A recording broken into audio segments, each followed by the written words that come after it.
అంటే draft bill, తర్వాత ఇక్కడ నుంచి పంపించిన సవరణలు, ఫైనల్గా నిన్న జీఓఏ కూర్చొని ప్రతిపాదించిన సవరణలు, తర్వాత అది నిన్న సాయంత్రం వరకు మనకు సమాచారం ప్రకారంగా క్యాబినెట్ క్లియర్ చేయడం అనేది ఇప్పుడు జరిగిన పరిణామం.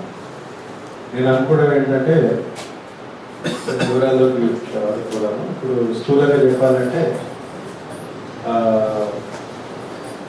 జీఓఎంలో జరిగినంత పూర్తిగా చర్చ